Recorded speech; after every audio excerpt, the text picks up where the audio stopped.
First tune is Dr. Bren.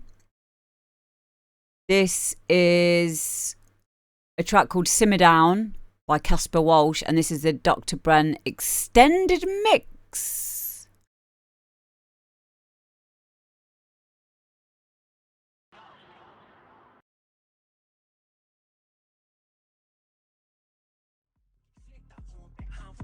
We got the party jump, enter the place I'm pumping, hit the floor and get funky. Disco, disco, disco, disco.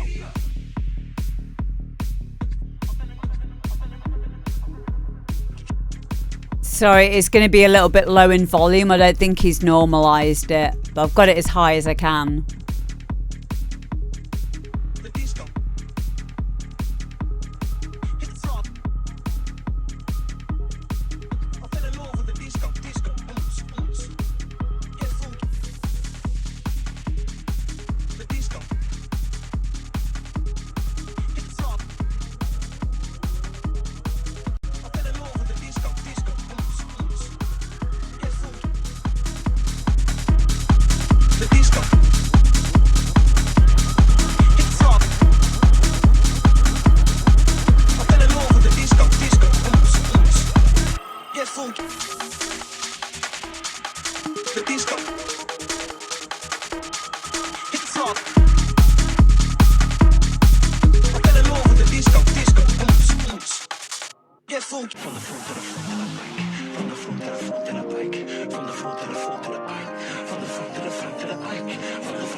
It's on part of me.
So that is Casper, Walsh, Simmer Down, Dr. Bren. I had to cut it short a bit there because it's 10 minutes long. So we're going to go through a few things about this. Hang on, I'm just going to take off the filter because I had to gain stage that as well.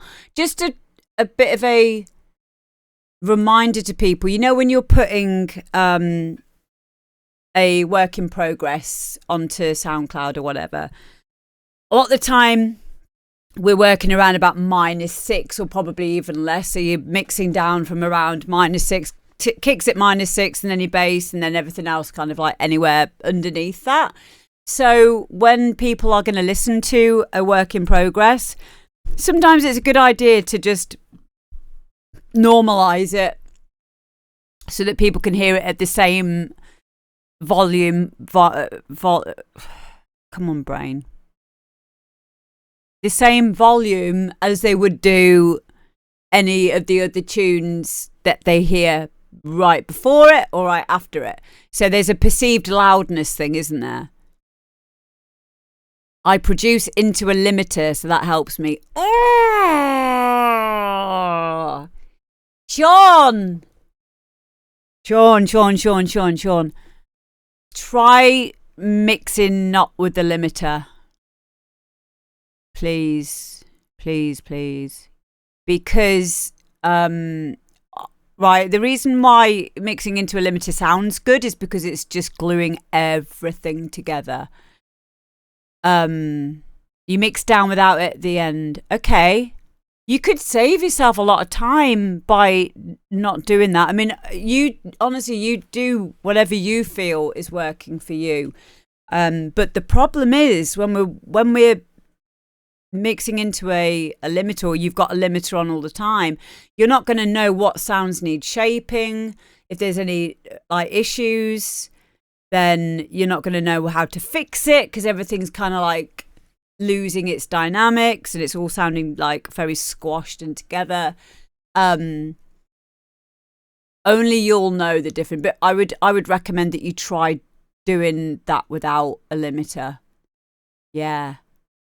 Yeah, because it will confuse you. No one's able to kind of like ascertain where an issue is when you've got everything running into a limiter. It's a lazy way of doing it as well.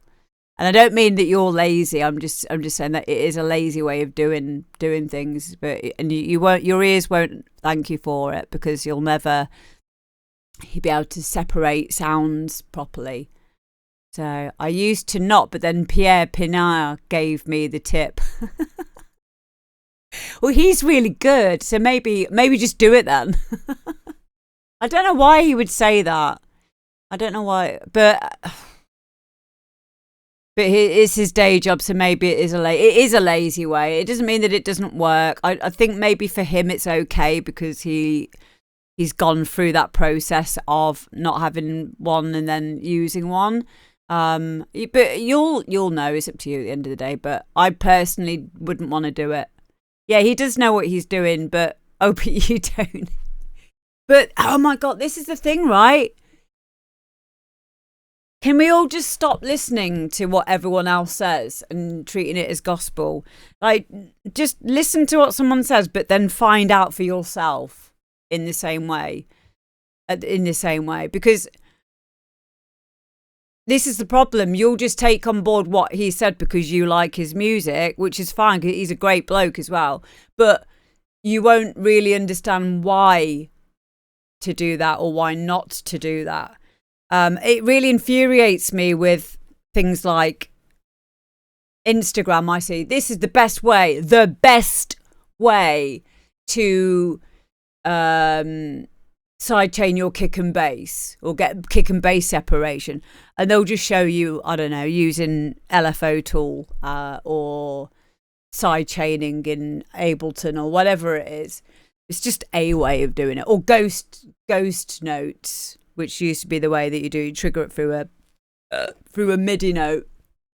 There's loads of different ways of doing it. There's no the best way. There's no the best way with anything. There's no the best mix down way. There's no the best parallel compression way. There's no best mid-side EQ way. There's no best whatever it is. I don't like it when people say shit like that, because people who are learning will believe that that's the only way. So a responsible thing to say as a teacher and as someone giving advice on this show is this is what I would do, is a better way to put it, or this is a way of doing it. But always question things and always try your own methods and work it out for yourself. So in terms of mixing into a limiter, just try without doing it and then try doing it. Yep, same with everything in life. Which is why, like I said before, music production is just a parallel journey into your own self-awareness and your own self-belief and everything. Because, yeah, you can apply that to everything in life. It's amazing. It's beautiful. Yeah. So back to this song, Dr. Bren. It was 10 minutes 50 seconds long, which is too long. It's too long. It's too long for, and I mean that, not like, oh well, you know, it could be like, it's too long. We can cut that down a bit. It's if it wants to be 10 minutes 50, you got to keep me there. So we've got to have some Scott Project moments, baby. If you want me to sit through that for 10 minutes and 50 seconds, it's got to be exciting. We've got to have a lot of evolving, but we weren't having a lot of evolving. A big rule of thumb, or a rule of thumb, big thumb, is every 16 bars or every 8 bars, something comes in and something comes out. Now, on massive thumb, on this track, we weren't really getting a lot of different stuff coming in and out. There were a few things. I really liked that kick in the bass. I really liked it. And I liked the little doo-loo-loo. There was like a little plinky plonky in there as well. It was very, without that vocal in it, I would have listened to that for a lot longer. Without that vocal in it, I would have thought that was a really cool, like psytrance-esque, moody, deep trance, hypnotic trance kind of a track. That vocal is awful. It's really, you do not need that vocal in it. Whatever you've done underneath it sounded really great, but the way that you have put that vocal in, it did not match any of it. It wasn't sitting right in the track. There wasn't any reverb, or there wasn't any like it just sounded like it was sat on the top of it, like it was almost two separate projects that you've then got the audio of the underneath and then just stuck this vocal over the top. The timing was all out. It can be difficult trying to find a tempo of an a cappella, but it's not impossible. You just need to put that into a project. Thanks, Big Boss. And find what the actual tempo of it is by using the click. How else could you do it? You could probably search the original on Google and it will tell you what the original BPM is. Or you can then, if you use an Ableton, you can use the warping function on there. I use FL more than I use Ableton, and I cut it up sometimes, or if I'm using certain bits of it. I would also want to use some reverb bits to introduce it, but it did sound really stuck on. I wasn't a fan of that vocal. It was really putting me off when it was out of time. Really putting me off. So I would like you to do an original track with that. I think you could do something really good with that underneath bit of all the other stuff that was in there, because the stuff underneath it was sounding epic.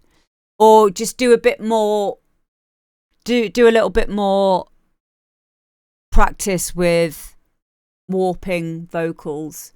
it can be, if you don't enjoy working with audio. I love working with audio. I love like messing around and moving and shifting little bits of audio about. That's one of my like hyper focuses with having ADHD. I quite enjoy doing that.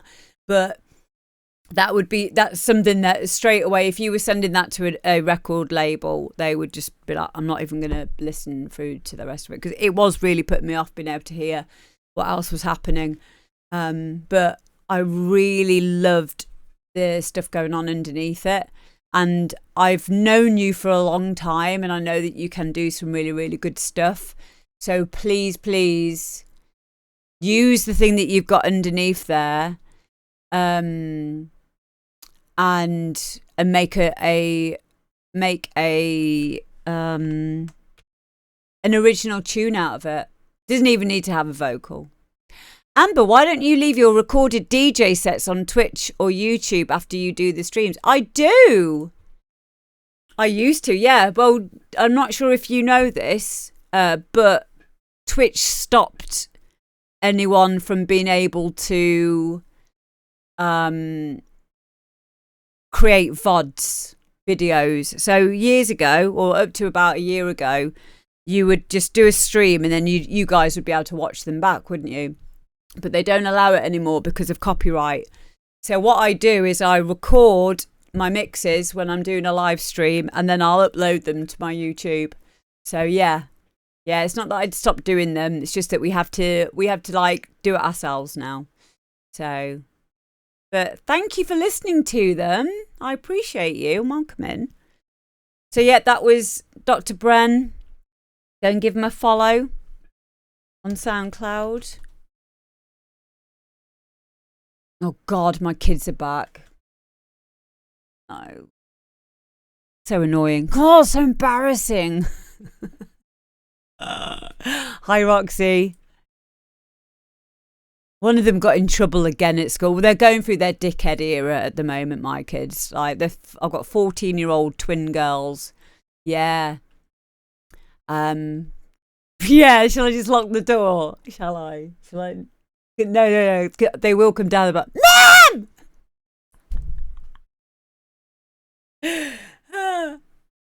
Yeah. So yeah, they're in their dickhead era right now. I find it hilarious. I don't find it that taxing, even though they've done some really stupid things.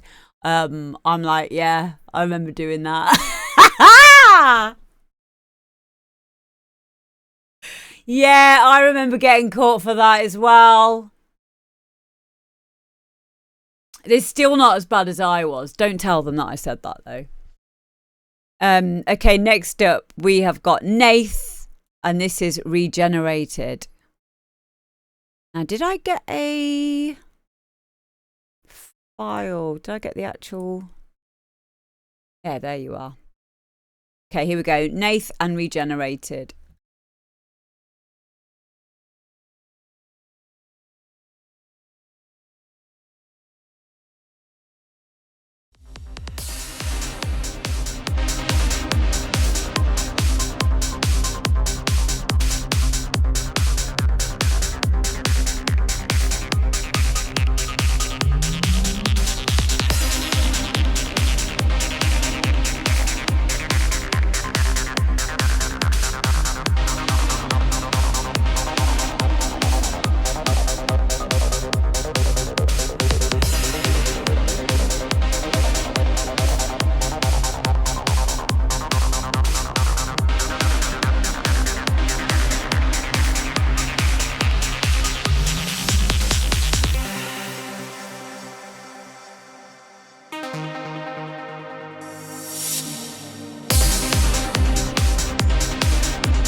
There we go. Nath, you can come out from behind the sofa now.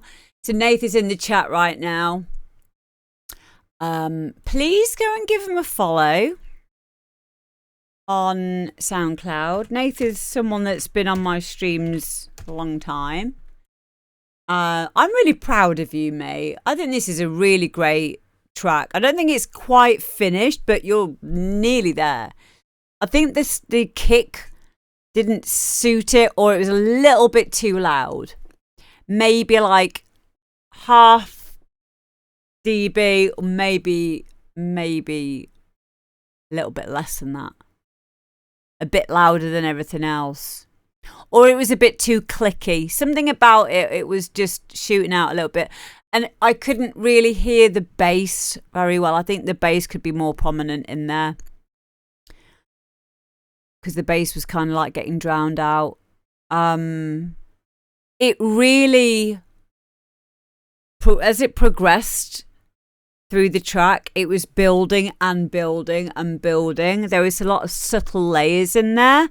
I like your little 303s, all the textures in there. And I mean, I'm a big fan of the original. Pitch envelope was quite high. Yes, I'd agree with that. I think, or it was like what I can hear there is like the click, if it's something where you're layering it. But yeah, it could be pitch envelope as well, just to bring that down a little bit. It's just a little bit too psy-trancey for this style of trance. But it could literally just be because it's a bit loud in the mix as well. A lot of the time when you just knock something down a little bit, it can smooth off that. Yeah. So yeah, try that. Or try another kick. I would have liked to have heard the bass a little bit more.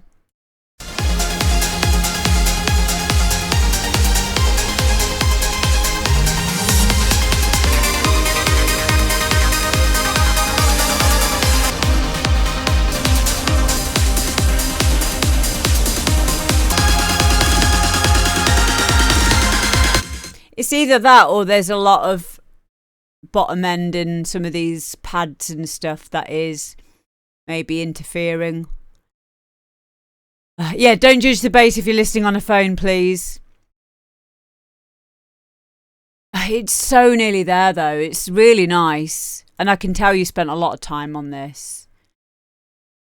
Arrangement looks great. It's 7 minutes 40 long, which is quite long, but I think it takes it well because it built up really nicely.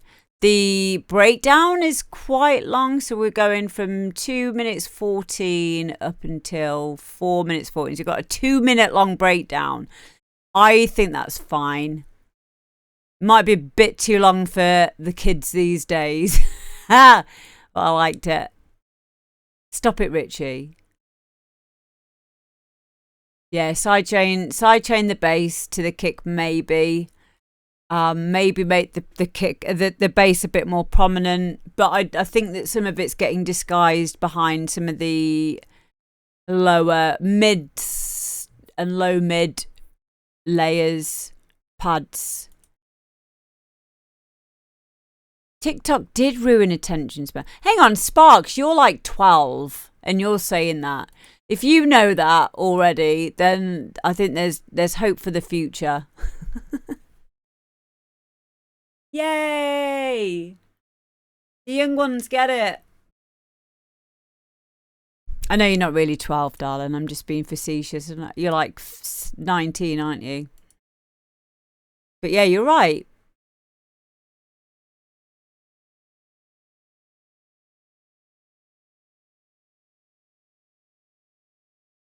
"17, there we go. I'd rather sit behind a mixing desk rather than on my phone." Good lad.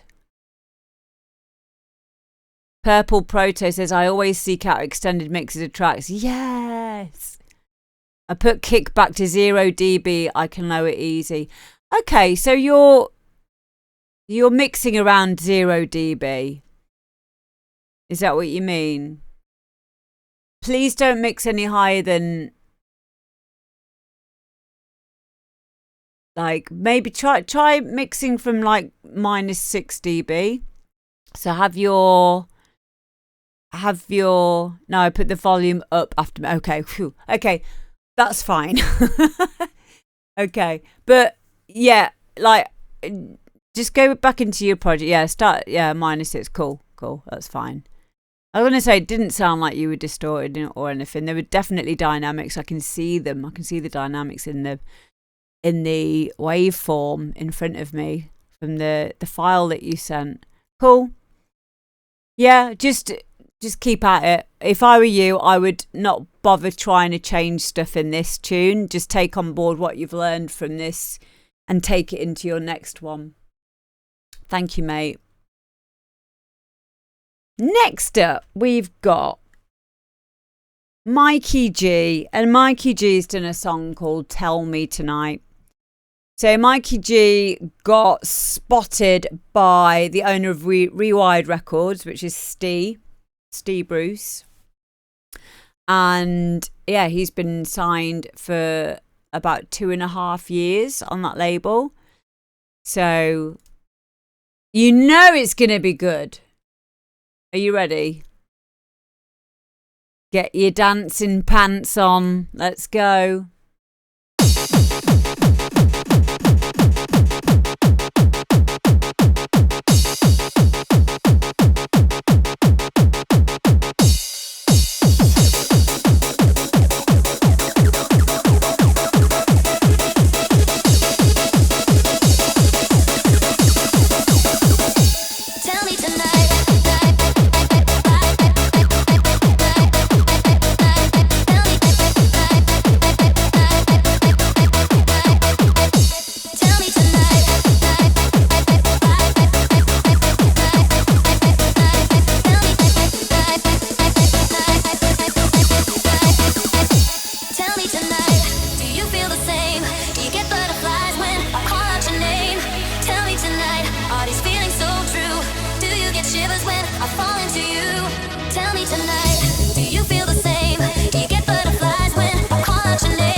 fruity.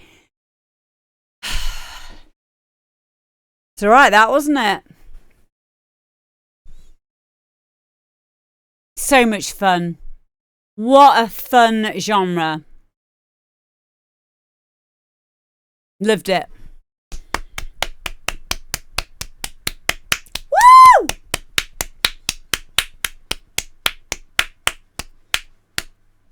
What monitors have I got? I have got Mackie.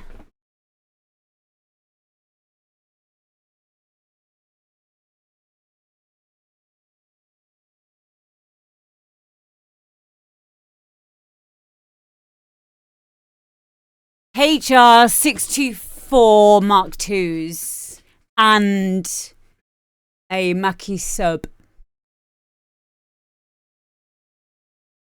I love them. I love them.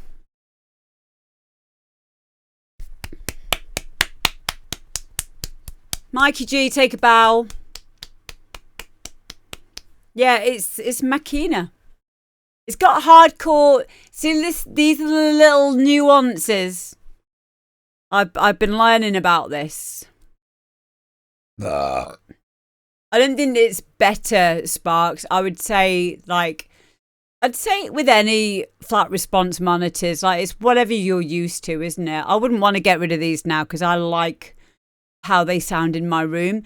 I remember when I got different monitors just for DJing, and I have now got BX5s, and I didn't like them at all to begin with. I have a feeling that when you get new monitors, you kind of have to break them in a little bit as well before they sound like optimal. But that could just be a psychological thing. But I like them. I like these ones. I've recently had them refurbished as well, resoldered inside and cleaned out. So, but I did the main thing, the main upgrade that I think has been massively helpful for me personally has been to have a sub as well. And my crossover for my sub is from 40 hertz to 250. And I get a lot more definition in my bottom end now. Stop it, Richie. Big Boss Before Bastard of Broccoli. Thank you for 808 bits. That's so very kind. Thank you. No, 40 hertz. So it's from 40 to 230. Or it might be 250. I think that might be the crossover at 250. But you can control it from the sub. But honestly, from having a sub, it's made a big difference. Because at first, I didn't really... I think my monitors on their own, they probably give me... they say 40 hertz, but I don't think they go... Not accurately anyway. So having a sub to do that for me has been really helpful. I forget that it's on. Like, it's not loud or anything. It's just there for, a bit of, definition and to hear what's going on.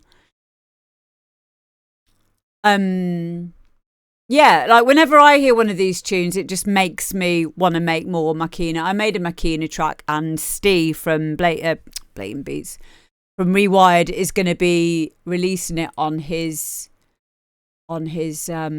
label.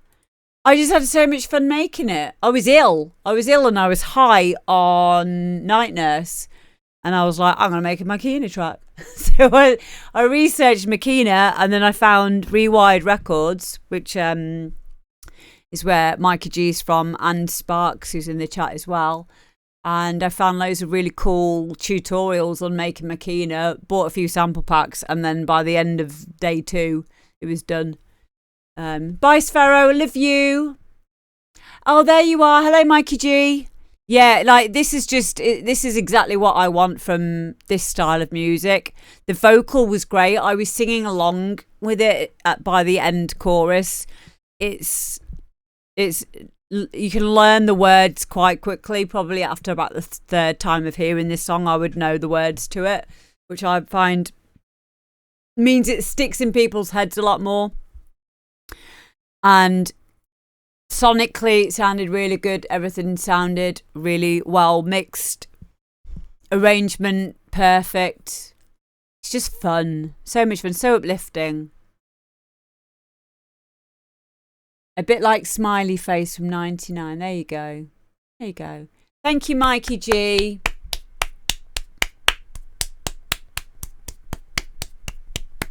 Go and follow Mikey G, everybody. With Makina, I strongly suggest making your own sounds. The amount of samples being reused in North East Makina nowadays is astonishing. Have you heard Hard House? Ah! Ah! Dead!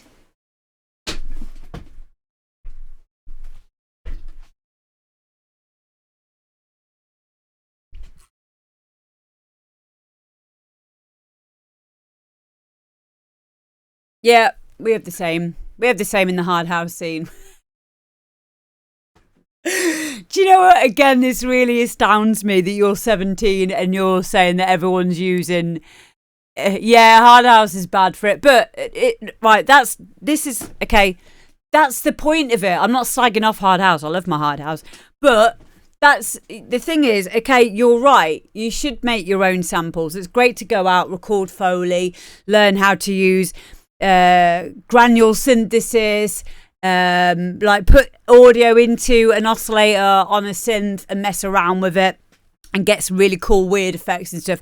Absolutely do that, because you can get some really cool effects and you just learn creatively how to do sound design. That's awesome. However, there's specific things that make a genre a certain genre. So you couldn't have Hard House if everyone started to make their own samples. I've tried and it never sounds believable. So Hard House was built on samples. So even down to if you got a pure Juno Hoover sound, it wouldn't sound the same as it does when you get a sampled Hoover sound, because of all of the processing that goes into it. Same with the all the percussion, the types of open hi-hats that we use, all the 909 sounds. Everything is... The reason why it sounds like Hard House is because it is sampled. We're using samples. We're using one-shots. We're using MC Juke, fucking acapellas, whatever it is. And that's okay. That's okay. If you try to do all of it on your own, and please do that, because obviously you're being creative, it won't always sound, and this isn't a bad thing, by the way, it might not sound authentic to that style, but you could end up with your own style of things, which is also mega cool. So don't be afraid of using samples, is what I'm saying. Just get good samples. Just get good quality ones. Make your own as well. I completely agree. I think that it is really useful to know how to manipulate a noise. We're doing it at the moment with Guy's actually going to take this as one of his Patreon videos. We've got one of our cats has got a really cool purr. So he's going to be taking her purr and then making it into a real like gritty, sawtoothy kind of like bass line and make it out of like her purr, which I think's awesome. And also that kind of personal touch allows you to make or be more passionate and enthusiastic about the music that you make. The personal touch. Yeah, it will be perfect. But it's really cool. When I went to Japan, I was literally there with my phone and recording in the announcements when I was in the metro, on the tram, not the trams, the metro line. Just recording all of the ambient noises, all the Foley. You know, I was like, this is really interesting to me. And I thought, yeah, I'll use that one day. But I love that. I love things like that. You can actually just get BBC Sound libraries of traffic noises, rain. Sometimes it's nice to have those kind of Foley noises in the backgrounds of tracks. If anyone remembers Entrance, Set You Free, do you remember in the breakdown of it with the piano? There's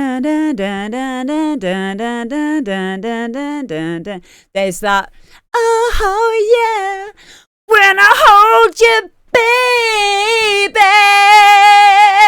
That one, you know, that one. Feel your heartbeat close to me.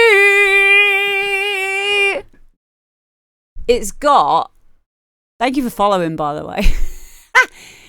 It's got thunder and lightning, you know? Yeah, you can clip that. You can use that in your next hit music song.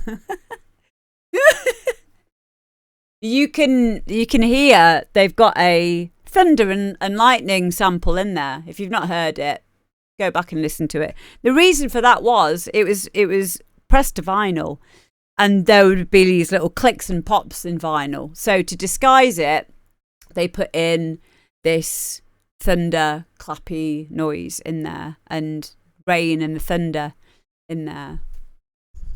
So yeah, that's a way that you can use Foley, i.e.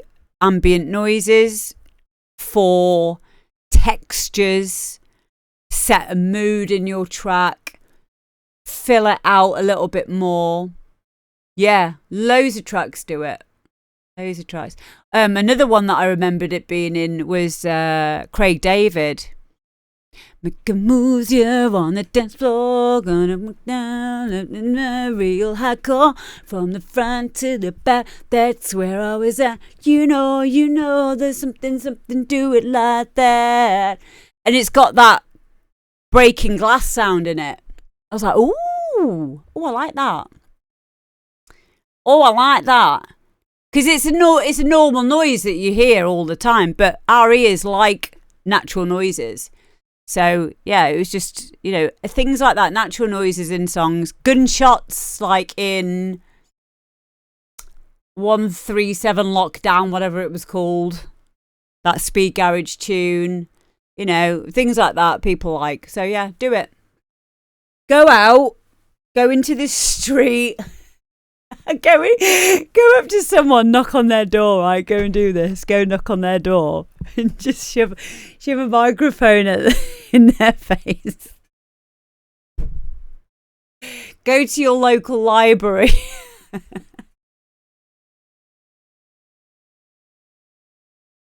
Don't listen to me. 8187 Lockdown, thank you. Hello, DJ Donut. Go to a local police station and try interviewing one of the bobbies. I don't know.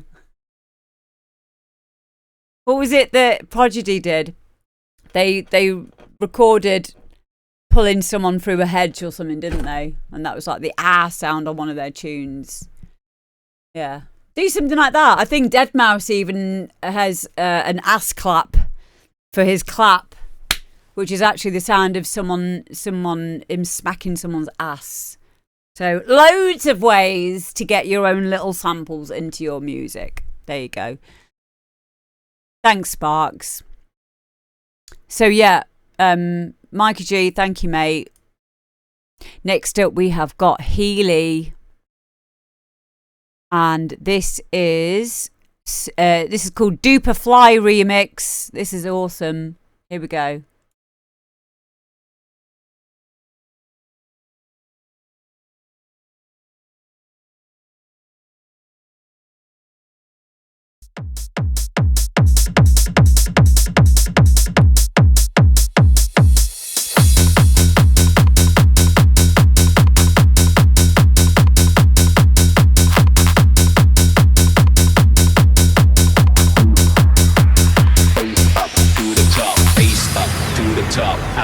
Get ready to bring the bass up to the top. I like the beat. Get ready to bring the bass up to the top. I like the beat. Get ready to bring the bass up to the top. I like the beat. Get ready to bring the bass up to the top. Bass up to the top. Bass up to the top. Bass up to the top. Bass up. Bass up. Bass up. Bass up. Bass. Super duper fly. Bring the bass goes to the bass goes to the bass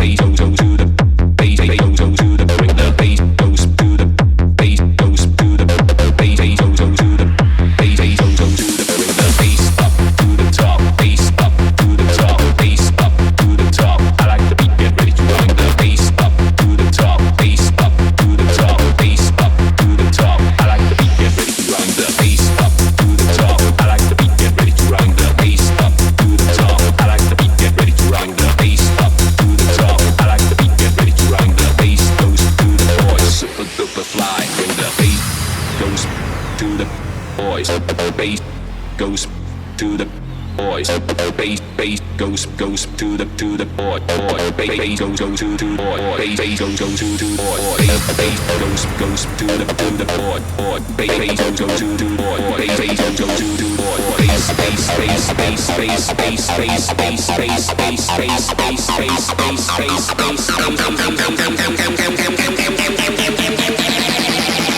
Bass up to the top.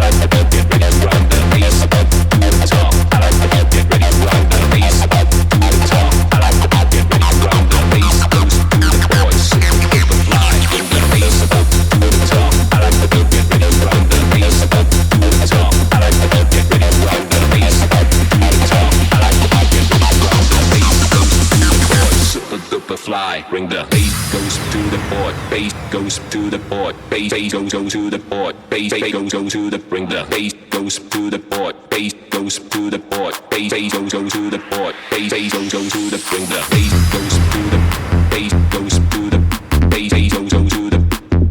goes to the bring the bass to the bass to the bass goes to the bass goes to the boys, bass goes to the board, bass goes to the board, bass goes to the board, bass goes to the board, the bass goes to the board, bass goes to the board, bass goes to the board, bass goes to the bass up to the top. I like the beat, get ready to rock the bass up to the top. I like the beat, get ready to rock the bass up to the top. I like the beat, get ready to rock the bass goes to the boys, super duper fly. Bring the bass up to the top. I like the beat, get ready to rock the bass up to the top. I like the beat, get ready to rock the bass up to the top. I like the beat, get ready to rock the bass goes to the boys, super duper fly. Bring the goes to the bass goes to the bass goes to the bass goes to the bring the bass goes to the bass goes to the bass goes to the bass goes to the bring the.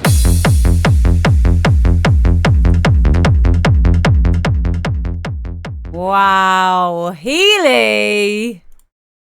Take a bow, babe. I am so proud of you. Yeah. You're just doing amazing. I absolutely love this. I really do. I'm so proud of you. Perfect. Nothing I would change about that.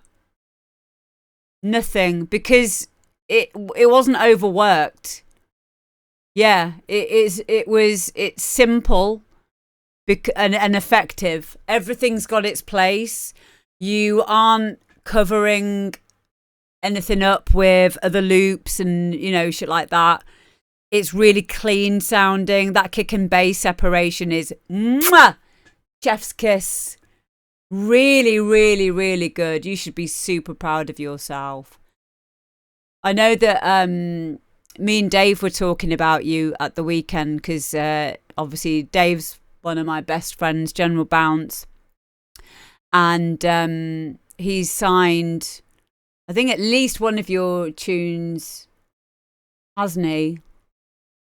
But yeah, she's doing so well. And I'm so, so proud of you. Yeah, Lily, honestly, you should be so proud of yourself. It is a hard slog. But that sound is, you have an absolute sound now. So good. And I love the fact that you use this vocal. This is the thing now. These vocal, I've got that a cappella sat on my computer. Probably had it sat on my computer for at least 15 years. But I wouldn't have done anything with it but it's been so long now that these are the kinds of samples that work really well. And it sounds awesome. For nostalgic purposes for someone like me and for the new school lot who probably may have not heard. Yeah, it's from a really old tune, that. Really old tune. Yeah, it's honestly, it's brilliant, Lily. You should be super proud of yourself. The other thing I liked about it, there were 2 different acid patterns that I could hear in there. And I like that. That's something that I'm going to take on board, because usually I just have one acid pattern that I bring in and out throughout the track. I like the fact that there were 2 separate different ones. I like the bite on it as well. Those are really nice distortion unit, whatever you're using. It might be that begins with P. Psychon. Is it Psychon? The one that's got like the rat pedal emulator in it and stuff. I can never say it. I can never say the name of it. But it sounds really nice. Really nice bite to it. And you give it its place as well. So a lot of the time what I used to do with acid was I used to EQ a lot of the mids and low mids out of it and have it as more like a filler for the top end. But it's really nice to hear it being like given its own like section of the track. 666 Super Duper Fly from 2001, maybe. It might be around that time. Yeah, so how old is it then? 24 years old. There you go. Yeah. How do you say it? Faux Psychon 2. I can never say that word. Yeah, that's the one that I mean, though. Yeah. I love that. But I've also got the Roland Cloud one that I use, which is the emulation of the TB303. But Fossion. What? Fossion. Is that how I say it? Fossion. What does it mean? Why would you call it that? Boss key.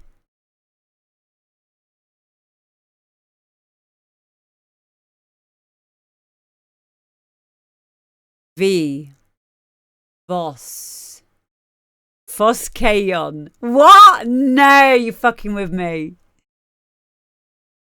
Maybe. No one knows. I thought it was Fossion. Fossion. Fossion. Oh, I don't know. It's yeah, I'm dyslexic too. So it's like that one. The one that I just say the one that begins with P. But I love that. I love that acid emulator because it's got some really Fusio. Stop it, Cosmic Butterfly. Are you being serious? Do you know what though? I'm glad that none of you know. I'm glad that it's not just me. It's a weird one, isn't it? But yeah, I love that acid emulator. What a cool tune. And guys, please make sure you go and follow Lily, please. Fusaun. Yeah. But it doesn't really matter because it's that good. It's that good that they could have just called it something mental. Am I a twin? No.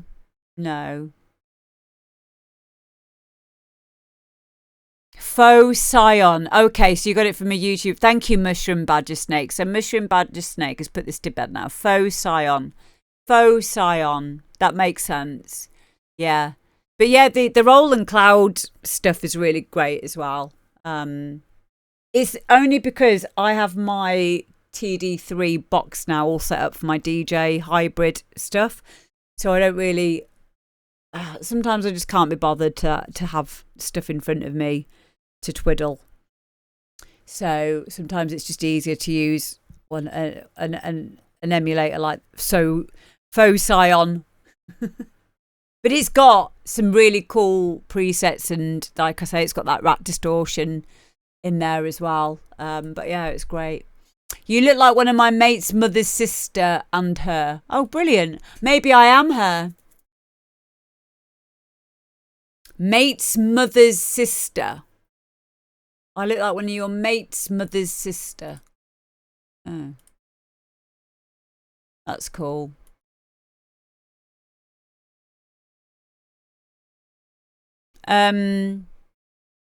Yeah, thank you. Thank you for sending it in, babe. And again, like I said, I'm so proud of you. Please keep sending in your tracks. You've sent me this now, and I can play this in my sets now as well. So thank you. Love you. Okay, next up we have got Silent Letter. And this is a track called She's on That. Here we go.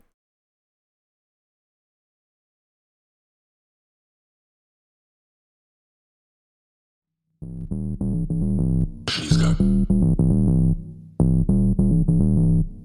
class. She's got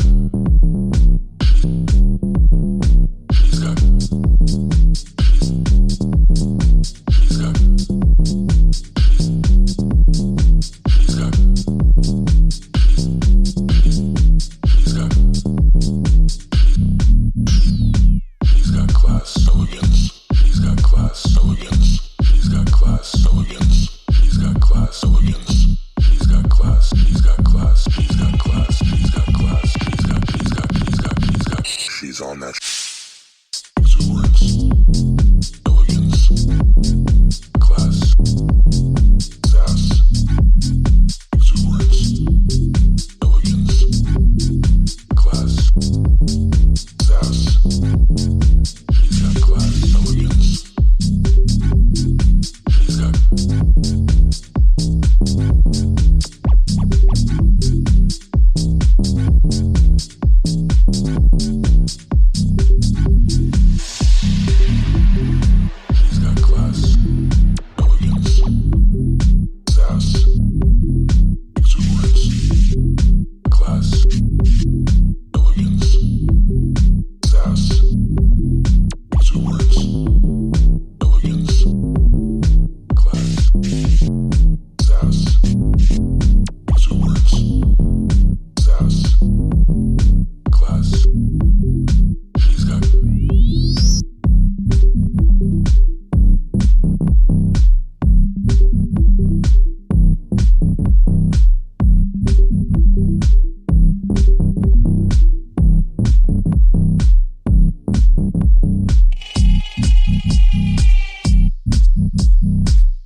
on that.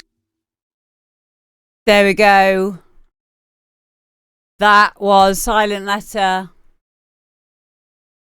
So a lot of good comments there in the chat. Open hat maybe 10% right or left, etc. Oh, what did you say? Some panning in a while. Do you know what? That is something that I always... Sorry, I didn't mean to scare you. Boo! What are you doing?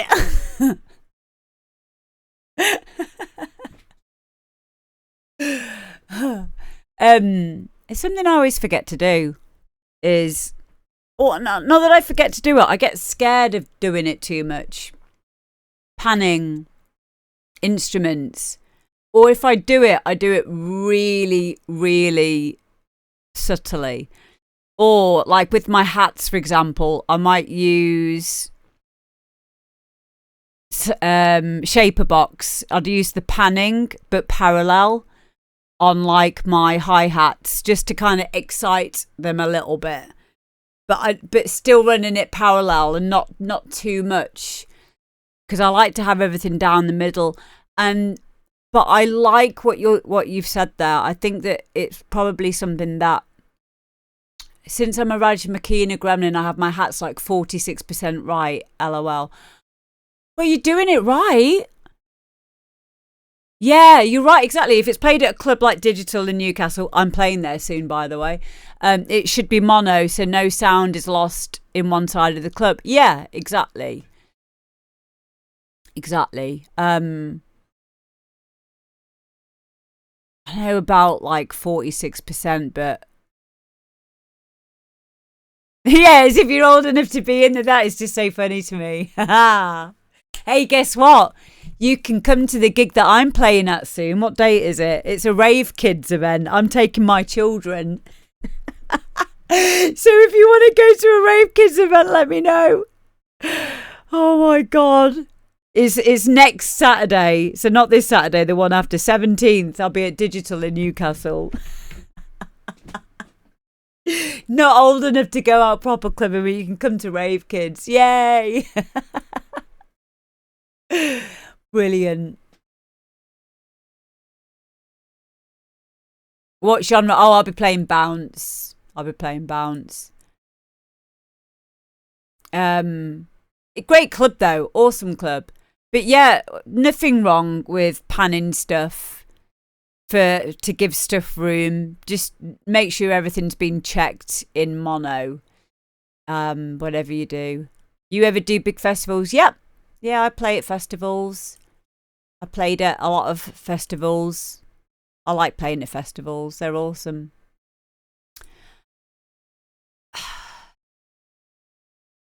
What else are we? Yep, Creamfields. Yeah, so this track was very electro, minimally deep housey. That's what I got from it, Silent Letter. Now, we've had stuff in from Silent Letter before. I really liked this. And I also liked the very clean bass that you had on this. I could hear everything. I think it sounded really great. I think it was... can't place it, which is a good thing. I can't place what genre it would be in a really good way, but it just sounded really groovy. I would probably hear this at like a fashion show or something. You know, that's where I could kind of like imagine this would be played at. But yeah, you're doing amazing, mate. Please keep up the great work. Send in more stuff, please. But yeah, I liked this a lot. I think it sounded sonically really well put together. Very on the bassy side, but it worked well. It wasn't muddy at all. Vintage Detroit techno feel. Ooh, yes. Yeah. I think this would be good in an album. If you were making an album, it would be pretty cool. There was your vocals. Oh my God. What? What? Hang on. Let's have another listen to it. I wish you'd have told me that before. Hang on. I want to listen to your voice again. Class, sass. She's got class, elegance. She's got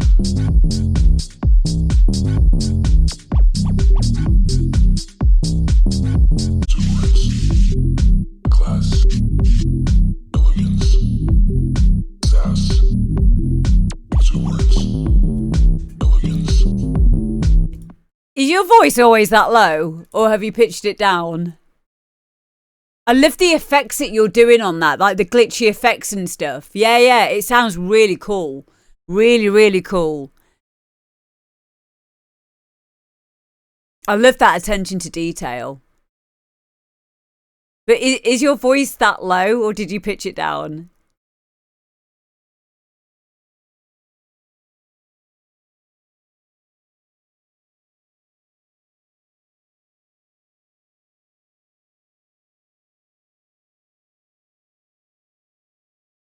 It's so cool. Is it have you pitched it down? You pitched it. Okay, cool. I'm kind of relieved for you, really, because it might be a bit much being on the phone. Hello. Can I order some takeaway, please? Can I get a taxi? Straight away, please.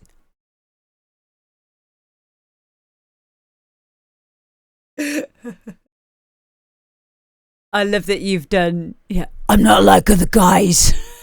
Ah!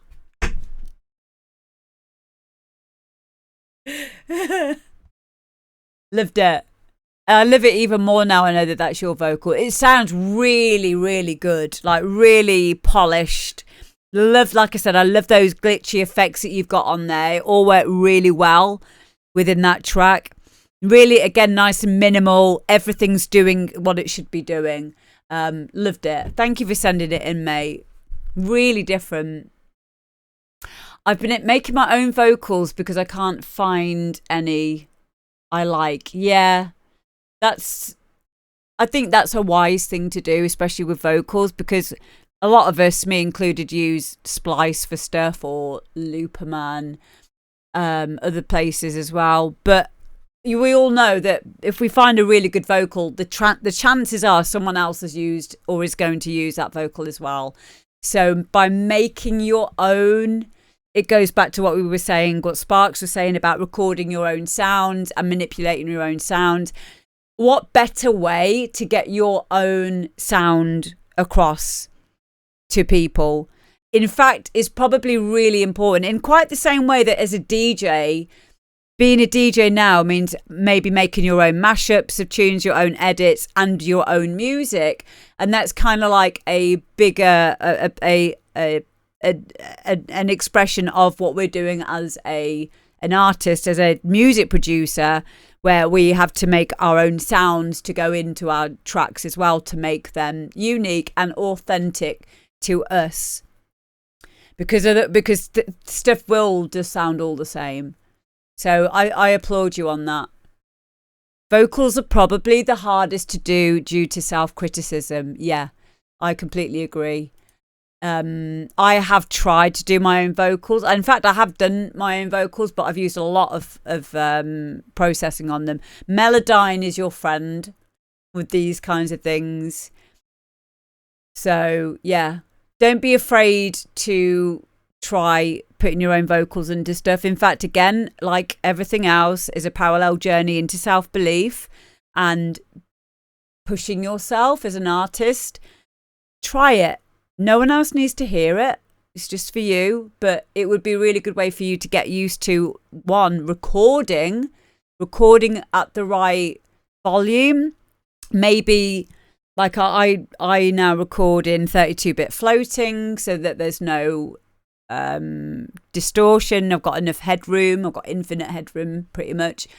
So it allows me to that. And then when you've recorded, you then you can look at that recording and then learn how to do manual limiting to get everything even before then going into a compressor and compressing, flattening, making things even more level. But it's a really good way for you to learn how to record vocals and process vocals, which is in itself another whole learning curve. It's very nuanced, but it's so rewarding to learn how to record vocals properly. And it will start with a good microphone. You don't even need a good microphone, actually, because sometimes that can be an aesthetic. But just learning how to make sure that you're recording it in not too hot, and learn how to keep things as level as and balanced as you possibly can. Put a tick in your headphones and so that you can keep in time, because it's really difficult if you're not doing anything in time and you're just singing or rapping with no steady beat to go to. But these are all learning curves. I went through them, you'll go through them. It's really, really important to go through them. But yeah, DJ Donut says, my voice sounds like a posh goose farting in the fog. Oh, so cute. I wish I had a pet goose. You used your cell phone. Cell phones have got a great condenser mic on them. Why not? I think that's a great idea. Thanks, mate. Thank you for sending it in. Next up, we have got Chris Nikon. And this is a track called You Opened My Eyes. Here we go.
dream.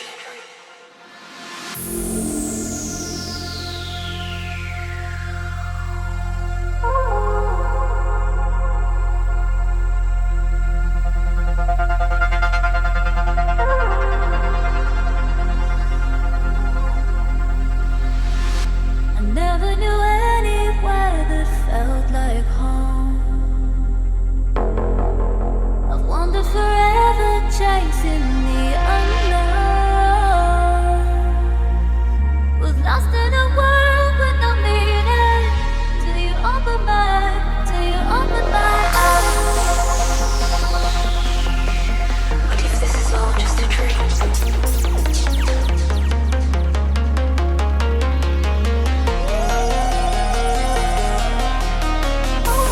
You gave me reason for freedom. You gave me life. Was lost in a world with no meaning till you opened my eyes.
Wow, attention to detail.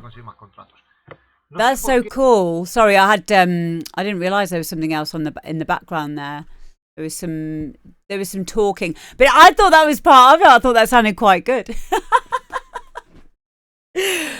But yeah, I loved that. Sorry about having that on in the background. I didn't realize that there was a tab open, but it sounded like it was part of it, didn't it? That was quite cool. It was only right at the very end, but apologies. I love this. Yeah. It sounded like it was part of it, but I love this so much. It is a really good example of a psytrance tune. I loved the chants in there. I recognise those kind of the chants from. Oh, I can't remember. I think it's another. It's probably something that's in a lot of psytrance tunes, but that kind of chant thing reminds me of another psytrance tune that I play. It worked so very well, and I really like the drums that you have in there, the big reverb drums in there, and the textures, and the usual one shot zippy electric noises that you have within. Panned noises that you have within psytrance. Sent to a pro, he said it wasn't catchy enough. I think that's subjective though, isn't it? It's subjective. Depends if it was a label, maybe. you know, but it's up to you whether you want to take that on board or not. I liked it. You know, what do they want? A fanfare in it. Am I right? I think it sounded great how it was.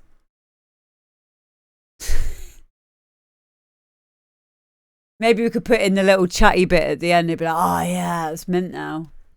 Do you know what the weird thing is it's like this, there's this thing of, it's like a psychological thing. I've not done this because I don't do graphic design, but I have friends that do. And I have friends that have done graphic design flyers for people. And they've gone back and gone, oh no, don't like it. This needs changing, that needs changing. So they've gone, okay. And then they've just sent them the same thing back again without making any changes. And they've gone, yeah, that's brilliant now. It's mint. And it's like the same thing. Maybe you should do that with this tune. Just send it him again. Just go, I've zhuzhed it up a little bit. And he'll be like, oh yeah, that's ace now. No, it's the same, silly. But yeah, it's a weird thing. People are like that. People are strange. A different day, a different ear. Yes. Yes, John. Yeah, I think it is that, you know. If anyone's ever downloaded music for a set and then like you're not on drugs anymore and you're like, actually that song's shit.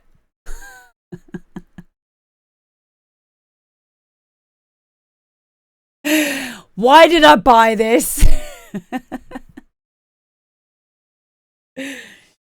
Oh. Yeah, it was worse back in the Dizzy when we used to do that for £6 a vinyl, and you just ended up buying loads of shit, and then you on a Monday, Thursday, the week after, you'd be like, oh, this tune is not how I thought it sounded on the day. Yeah, all been there. All been there.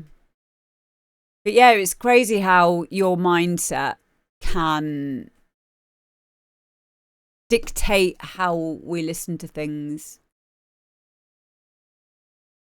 And I feel like that when I watch a DJ, right? I will get really into it if I see that the DJ is getting really into it. A good example would be DJ Pastis from Spain, the Makina DJ. Oh, he was the reason why I got into Makina in the first place. It was just because of his pure passion for it. Like Mikey G is another one. I do the same when I get into my sets. I'll just have a dance. I get so into it. And that makes me like the music more, or the song more, or the set more, is seeing someone else like going mental for it. I really enjoy that. I really, if someone is really enthusiastic about the track they've made, or and can give me like a rundown of, you know, why they've made it and like all of the personal touches to it, I really like that. And I also like listening to DJs, watching DJs who are like so become part of the performance. I find it fascinating. To you, I haven't noticed, as Richie. Yeah, maybe that's why I appreciate it, because I do it myself. So when I see another DJ getting really into it, it sings to my heart, because it shows me that they're doing it for the right reasons. And I say the right reasons for, you know, the reasons why I do them. I love that. It's in the chalet last week. Yes. Me and DJ Donut did a back-to-back on DJ Donut's hard house vinyl, which was epic. I had so much fun. But yeah, exactly. And it's so nice to go back to back with someone who's a really, really good hard house DJ, because it spurs me on. You know, it's like that healthy competition of, oh, okay, cool. Like, and I'll bounce off that. I mean, I'd still do it if like someone wasn't that confident or whatever, but I would probably lose momentum with it a bit quicker. But when someone's on par with you energetically and you know, skill wise. It can just be such a great experience. No, I loved it. It was awesome. Well done, Chris. You opened my eyes. You opened my eyes. No, you opened my eyes. No, no, no, no, no, no, no. You opened my eyes.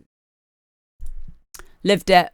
Keep up the good work. And if everyone can go and do Chris a solid and go and follow Chris on SoundCloud. Thank you. I open your eyes to progressive sigh. That rhymes. That can be the title of your new song if you like. I opened your eyes to progressive sigh. Now I want to cry. Oh, why? Did you open my eyes to progressive sigh? Oh, tell me why. Sorry. Sorry, I've had caffeine. It's a thing. Next up, we have got the Rough Mate remix of Liz Dreher and Resonate. Here we go.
Wow.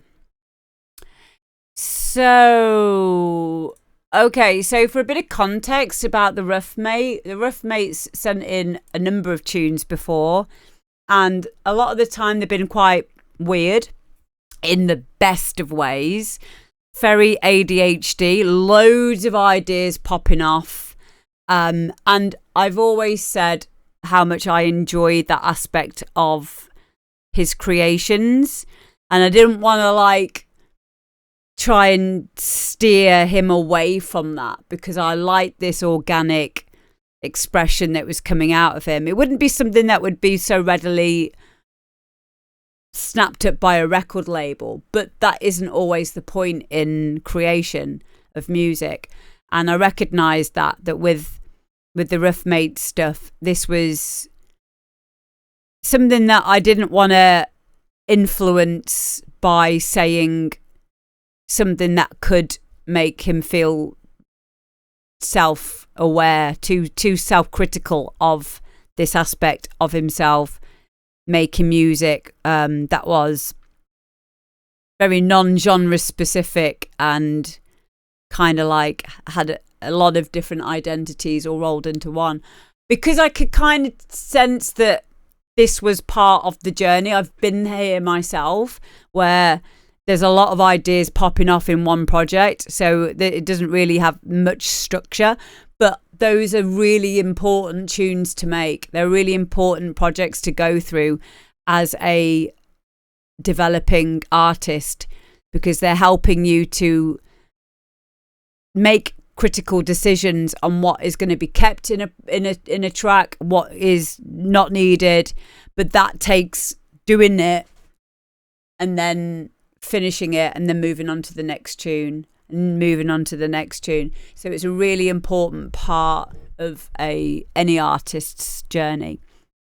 So coming to this tune, as you've said, this was something that you've done with a mate of yours, and it's very stripped back. So I think you mentioned, let me just scroll up. You said that it was 11 stems and no effects. So the sounds that you've got in there there are some textures in there that I could hear, some like reverse claps and things like that. They were doing the job of the effects. So if you remember back in the early 90s, we didn't have effects packs. We didn't have the kind of like construction kits and stuff that you have these days. Like it was finding sounds and using them for certain things. So we don't really need all of the effects that we use. We don't really need booms and risers and down risers and trauma strings and white noise sidechained and all of these other noises that we have. But we can use them because we have them there and they're nice and easy to stick in your music. But this is a really, really good example of why you don't need to use them. And in some types of music to get a certain feel or a certain scene, you wouldn't want to have all of that extra stuff in there. So Rough Mate says, perfect analysis, Amber. That's why I come here. Well, I'm glad that you do, because I always feel very inspired by your stuff. You've said, I'd rather pitch for sync than labels, games, TV, film. Yeah, I think you do right to do that. It will be more suited to your style of being creative anyway. I do think that when you try and make music for a record label, you run the risk of being disappointed, and that will have an effect on your enthusiasm and motivation. So yeah. Reverse and stretch BPM audio samples do so much for effects. Yes, it does. Yes, it does. And by making a track like this, you are allowing yourself to use simple sounds and affect them and manipulate them in different ways to give you the sounds that you would have been using had you have used like an effects pack or whatever. I liked all of the sounds that you were using in this. I like the blippy bits. And I loved how, you said that you've only used 11 channels with this. So, and it sounds like a full track. We don't always need all that stuff. So even just as a personal under the belt project to show yourself that you can rein it in when you need to. And I knew that. I knew that you would be able to. Even without me telling you to go and do that, isn't it better that you just do that yourself? Well, one of the things about being a good teacher, I've taught now for 8 years. It's about playing mental chess. And I do this as a mental health first aider as well. I do this with my children. If someone comes to me with issues that they've got and they want me to help them with stuff that's on their mind, you help someone best by playing mental chess with them and allowing them to come to the answers themselves. That's the best way to help anybody, be that with helping them with music, helping them through a mental problem, anything.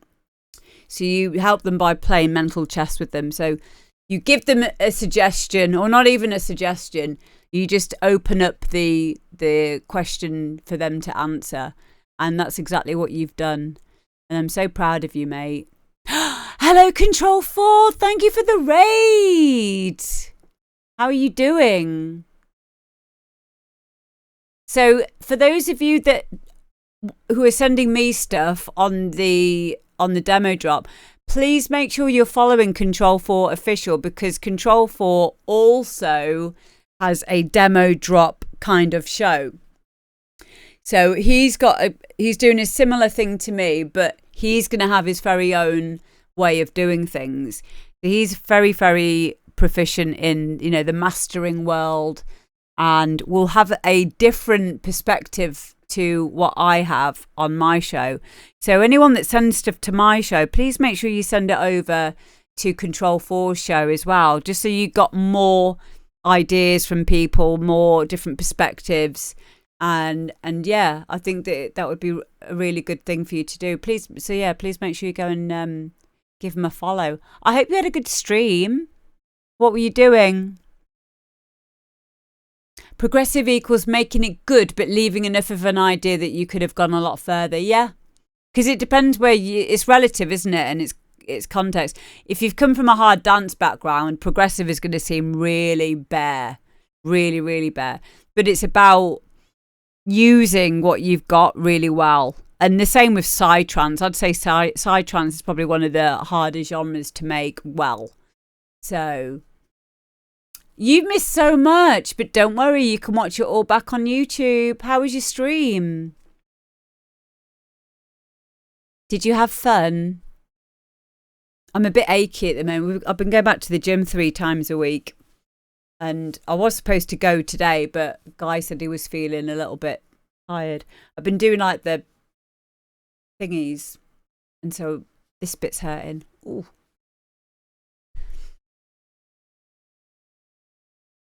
I haven't streamed for 7 days, so I forgot how to do it. Good. Well, I'm glad that you're back.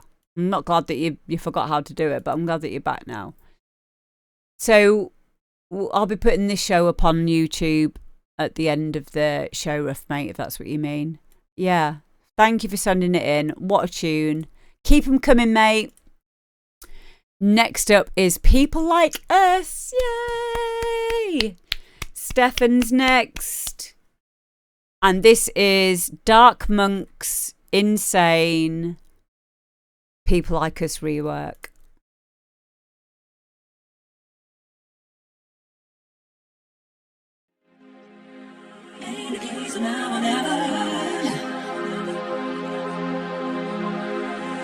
Cause we're just meant to be together. I don't wanna be alone, be alone, be alone, be alone, be alone, be alone, be alone, be alone, be alone, be alone, be alone, be alone, be alone, be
Wow. Stefan, take a bow.